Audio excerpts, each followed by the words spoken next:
I make a lot of content, right? And you can't put one hand on, the topics I come out with, so it's like sometimes, but a lot of times, most channels stick to one specific thing, like, mukbangs, and nobody goes out of that, or it's fitness, and nobody goes out of that. In this particular channel, I talk about just life, period. And it's just that plain and simple. So for those that want to know what is the theme to this particular channel, it's about life experiences. You understand? And what it's meant for, or who it's meant for rather, it's meant for everyone. But in specific, it's meant for the youth, the young men and young women that are stepping out into this society for the first time. And every now and then, I have to be the OG. And I have to tell the youth, hey, listen, don't go down there, because I went down there and it's a pothole and I fell and broke my leg. Hoping that they'll listen and not repeat the same mistakes that I made. Because it's nothing like a person that's in the hospital that broke their leg going down the wrong street.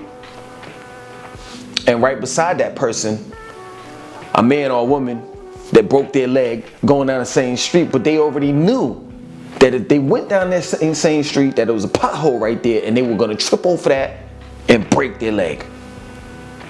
Like, at least I did it for the first time. Didn't know. Had I known, hey, I wouldn't have went down that street. But you knew, so you're the idiot. I'll tell anybody, any day, learn from a person's mistakes so you won't have to make them. That plain and simple, which leads me to this video. It's gonna be raw. Pussy is always gonna be there.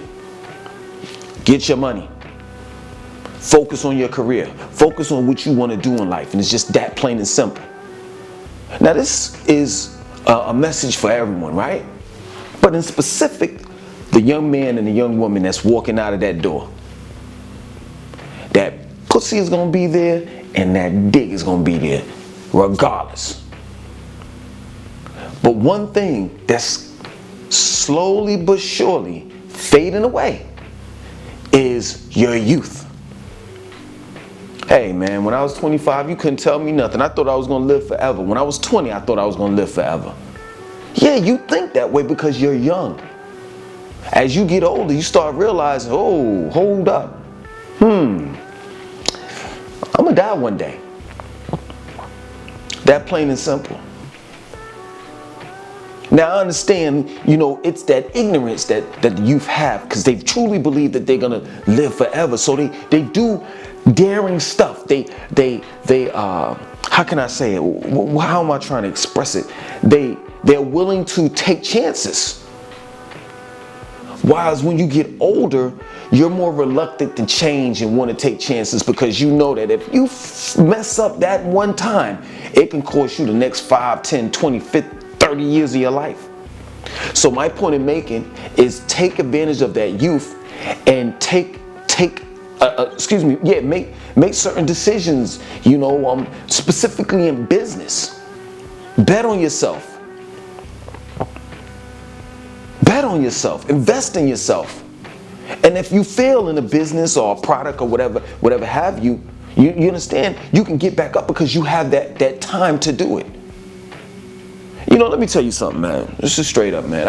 I look at my life, I reflect back, and I'm like pissed off of myself. I'm pissed off of who I was, because I wasted a lot of time, man. A lot of time. All those bootleg movies and CDs that I was selling for years upon years, I could have had my black ass in college. I could have continued my education, but I wanted to be a part of a cult. I wanted to sell bootleg movies and CDs and oils and incense that don't equate to anything. The only thing I was doing was hustling. That's it. That's it. And I don't have nothing to show for it. All of the money that I made from selling bootleg movies and CDs and all the rest of that stuff, I don't have anything. All of these lights and the cameras and the laptops and the computers, desktop, all of this stuff, I didn't buy this stuff with bootleg movies and CDs. I bought this with legal money. Money that I made legally. Other than that, I don't have, I even go even deeper. I don't have nothing to show for when relating to my past. Nothing to show for.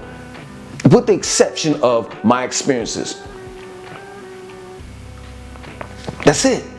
So the only thing that I can do in order to regain that time back is to, one, get my shit together. That's the first thing, and I've got my shit together, truth be told. And the second thing is, I'm an author, you know, and I'm a good storyteller, and you all know that. So I can what I can do is take all my experiences, all of the fuckery that I was doing when I was young, and put it in a book. That's the only way I can gain that time back. Or not even gain it back, but at least say that it was worth it, because later on in life, I put it in a book and I was able to make money off of it. Other than that, man, I could tell you stories upon stories upon stories of just how messed up my life was and how messed up in the head I was. I was chasing after pussy for years.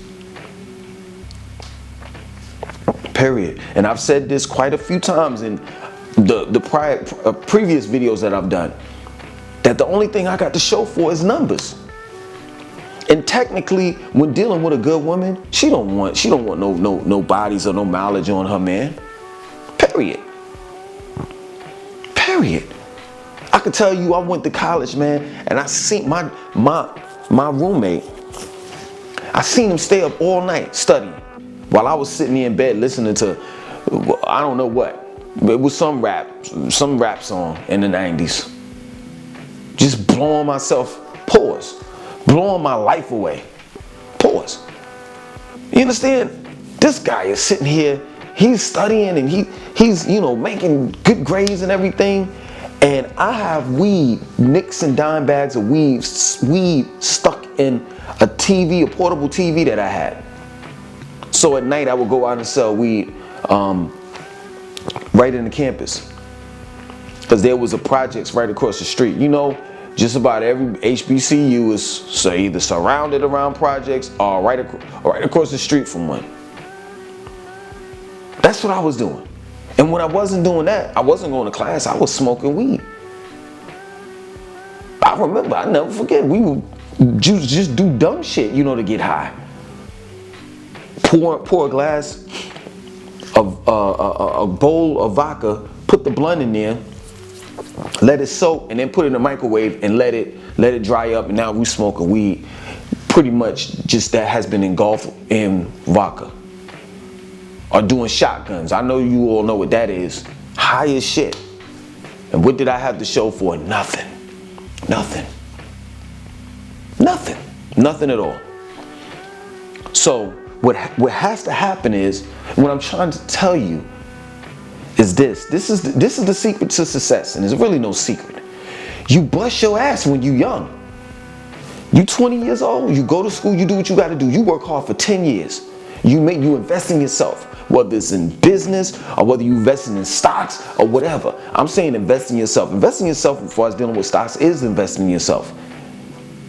It's your stocks. A business, a product, or whatever. And make sure you have several streams of income. So by the time you turn 35, close to 40, you can retire.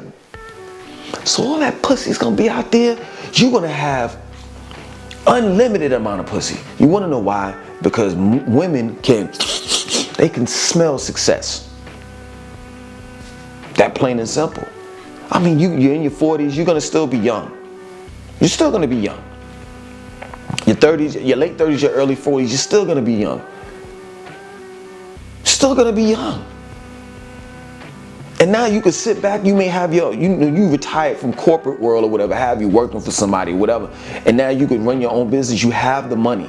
You have the resources to run your own business, to invest inside, your business or whatever have you.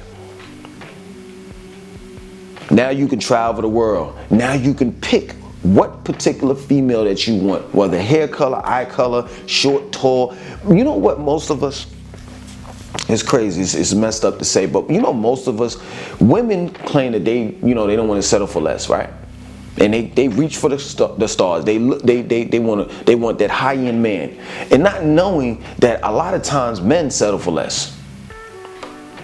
We have standards as well, and we want our standards to be met. But when we're not making but a certain amount of money, when we're not we don't have the education or the know-how in order to open up our business, and then next thing you know, bills kick in and you just got to get a regular ass job, living a regular ass life. It is what it is. You know what you're going to have to do? You're going to have to choose a regular ass chick. That plain and simple. You don't want to live that type of life. You just don't. You don't. I mean, man, it's nothing like it pisses me off that I have to use credit cards and I have to save money and I got to think about, okay, well, I can't spend this amount today, and I got to, in other words, I have to budget. Period. It pisses me off. I had to get into the world. At one point in time, I'm not even lying, I was living off the grid. Not saying I was living off the grid, meaning that I was staying in another country. I was living off the grid, meaning that I never used my real name, my government name, my stick man. Never used that. I never used any credit cards. I never used my credit. Never messed with my credit. Wasn't worried or concerned about my credit score or anything. I was just out there making the money that I needed to make, far as hustling wise. And that's that plain and simple. There was no money trail. You couldn't trace or track my paper. You couldn't. But I did. I take that back. I did file my taxes, and I've been consistent with that, throughout all these years. But that's it. That was it.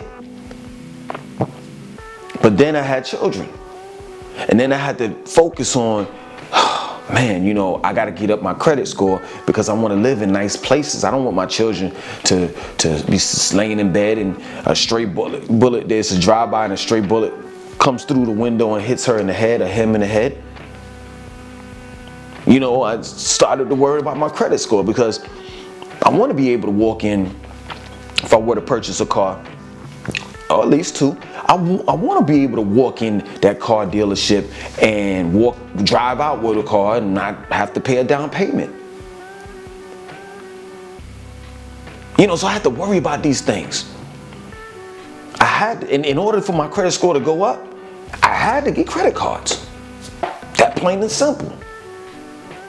But at the end of the day, man, whether I like it or you like it or not, we could be all black power to the people, and all the rest of that, down with the man, down the man, and this and that, pigs and all of that stuff. But let me tell you something. In order for you to be successful, you're gonna have to play the game. This is coming from a straight up black power dude.